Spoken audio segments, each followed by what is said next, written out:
moi Roland, quand on aime manger, on aime également faire la cuisine. Êtes-vous d'accord? Je suis d'accord et c'est pareil pour le végétal. Lorsqu'on aime les compositions, on prend du plaisir à les réaliser. Alors, rien que pour vous, spécialement pour vous, aujourd'hui, nous vous avons concocté 3 compositions végétales inédites sur 3 thèmes bien spécifiques, hein Roland?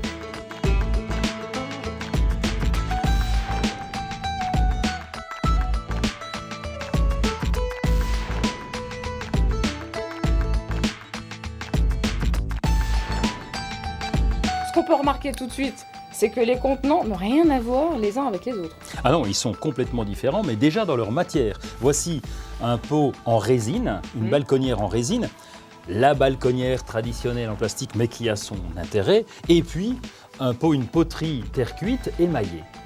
Alors ici, avec notre potée assez contemporaine d'aspect, Très on a contemporaine. vraiment joué le contraste entre les végétaux et le contenant de couleur anthracite. Avec notre inspiration nordique, nous avons fait un pastel, un échange très acidulé entre les végétaux et la balconnière. Oui, c'est très harmonieux. Et alors là, pour parler d'harmonie, donc notre thème Orient, donc là c'est une déclinaison de bleu avec cette petite touche de jaune qui rappelle un peu l'or oriental. Lors des palais orientaux.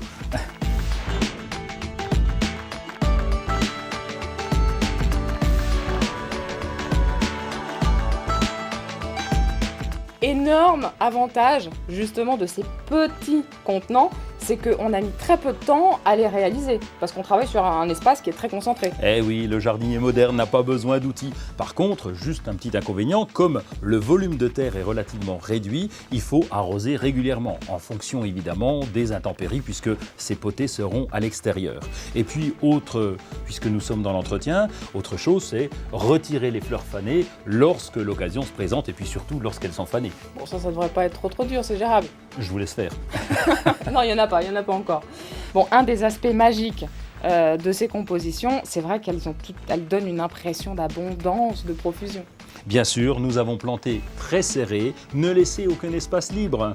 En plus, choisissez des végétaux qui vont avoir une floraison étalée pour avoir de la couleur pendant toute l'année. Bon, faut peut-être faire quand même attention au futur développement. Et oui, puisque certaines plantes n'ont pas atteint leur taille adulte. Surtout pour les arbustes persistants, par exemple. Pour les arbustes et pour les plantes vivaces qui peuvent encore évoluer. Alors, pour rythmer une composition, moi je dirais qu'ici on a évité de travailler de manière trop symétrique. Si j'osais, Tatiana, je vous dirais que nos compositions ont du rythme. Eh bien moi j'ose, Roland, nos compositions ont du rythme. Pourquoi? Parce que justement on a évité d'être trop répétitif. Et pour éviter d'être répétitif, il faut éviter absolument d'être symétrique. Ça aurait pu être tentant. On se dit de tout travailler par paire. Cette chair, est-ce que j'en mets une ici qui pourrait lui répondre? Eh ben non, effectivement on a travaillé de l'edera, du lierre, qui est aussi un petit peu retombant, donc qui garde le même aspect, mais qui permet à la jardinière d'évoluer en fonction des volumes. Et ici c'est pareil, on n'a quasiment pas de plantes qui sont identiques, ni au niveau des teintes, ni même au niveau des formes. Et si vous voulez que votre balconnière soit carrément imprévisible, eh bien, vous plantez des bulbes. À l'automne, vous plantez des bulbes à floraison printanière, comme les narcisses qui vont apparaître au printemps. Et l'été, vous les remplacez avec des glaïeuls ou des dahlias, des bulbes à floraison estivale qui viendront décorer cette balconnière pendant l'été. Alors, ce qui veut dire qu'au moment où on réalise la composition, il faut penser à laisser un petit peu de place. Quand même. Un tout petit peu de place. Pour planter les bulbes. Et puis peut-être se mettre une petite étiquette pour Ah, s'en souvenir. l'étiquette, ben oui, si vous avez peu de mémoire comme moi, c'est préférable.